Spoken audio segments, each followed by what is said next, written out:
À Innovagri, Kuhn présente sa gamme d'épandeurs centrifuges Axis, mais le constructeur met également en avant un appareil un petit peu particulier, c'est l'AGT 6036. C'est un appareil à transport pneumatique à rampe et à buse, comme un pulvérisateur en quelque sorte. Vous avez ici la buse. Je vous propose d'aller à la rencontre de Vincent Gérard, qui est responsable produit fertilisation chez Kuhn et qui va nous expliquer comment fonctionne cet AGT 6036 et accessoirement aussi combien il coûte. Vincent Gérard, quel est le principe de fonctionnement de l'AGT 6036? L'AGT 6036, c'est un épandeur d'engrais minéraux basé sur des rouleaux doseurs qui vont doser l'engrais. Et ensuite, on a deux puissantes souffleries qui vont transporter pneumatiquement l'engrais à travers une rampe en inox. Et le but, c'est de déposer l'engrais au-dessus de la plante, directement. Alors le transport pneumatique, comment ça fonctionne? Donc on a 6 rouleaux doseurs. 6 rouleaux doseurs donc qui vont doser respectivement 5 buses de diffusion.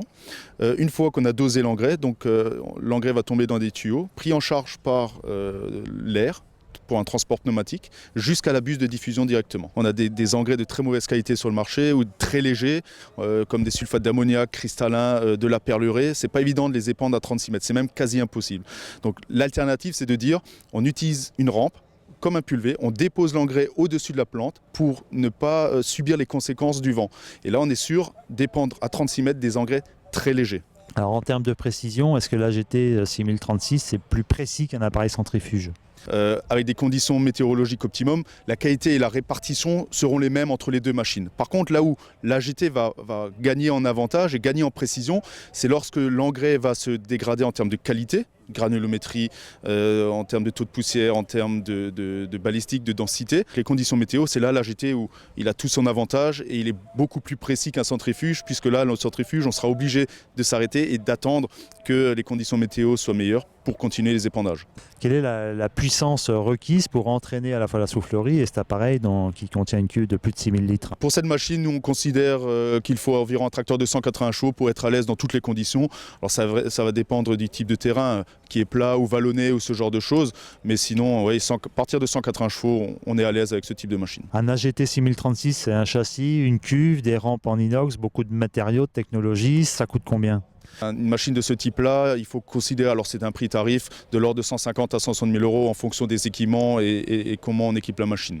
À quel type d'agriculteur ou à quel type d'exploitation s'adresse cet appareil? Mais on considère qu'avec 1000 hectares, juste en remplaçant l'ammonitrate par de l'urée, qui coûte moins cher à l'achat, tout en conservant les mêmes dosages en termes d'unités d'azote, on considère qu'il faut un retour sur investissement de 4 ans. En 4 ans, vous payez l'intégralité de la machine. Alors, c'est clair, plus vous avez d'hectares, plus elle va se rentabiliser rapidement. Mais en plus, plus vous allez gagner du temps dans les épandages d'engrais. Alors, étant donné les avantages de l'AGT, qu'est-ce qui reste au centrifuge et à l'Axis en particulier chez vous? Alors les distributeurs d'engrais portés sont encore une gamme très importante pour nous, c'est clair. Et on ne veut surtout pas remplacer notre gamme centrifuge par l'AGT. L'AGT est un complément du centrifuge. Le centrifuge, lui, permet des largeurs de jusqu'à 50 mètres de largeur de travail. On a des clients qui sont en 40, 42, 48 mètres. On a du débit de chantier, on a 500 km/min, mais en plus c'est une machine portée en fonction des conditions météo, l'état du terrain. Lorsqu'on est sur des reprises en fin d'hiver, sortie d'hiver, les gens préfèrent souvent prendre du porté parce que ça tasse moins les sols et c'est moins lourd à tirer. Est-ce qu'on peut encore progresser en termes de précision sur un appareil centrifuge? Il y a des marges de progrès, il y en a toujours et c'est ce qu'on souhaite et ce qu'on développe constamment. Le centrifuge, notamment avec les Axis HEMC, ont un principe que personne d'autre n'a, c'est le dosage. Les engrais coûtent cher, on fractionne de plus en plus les apports, les doses diminuent de plus en plus, donc il est plus difficile d'épandre des petites doses. Et c'est pour ça qu'on a développé la technologie EMC qui va en fait doser l'engrais sur chaque vanne. C'est comme si on avait une pesée sur chaque disque, là où un système de pesée standard, traditionnel, il va peser toute la machine. Là, on pèse vraiment le débit d'engrais qui sort sur chaque plateau, sur chaque disque, pour éviter tout risque de colmatage, tout risque de bouchage et tout défaut d'écoulement. Et en matière de qualité de répartition, le centrifuge peut-il aussi encore s'améliorer? Là aussi, on développe les solutions. Alors c'est clair que la répartition, il faut épandre l'engrais, il faut de la puissance d'épandage. Et maintenant, on automatise de plus en plus ces solutions par du GPS, en isobus, avec les consoles de tracteurs, pour vraiment s'adapter à la forme et à la taille de la parcelle, pour vraiment optimiser la qualité de répartition. Très bien, Vincent Gérard, je vous remercie. Merci à vous.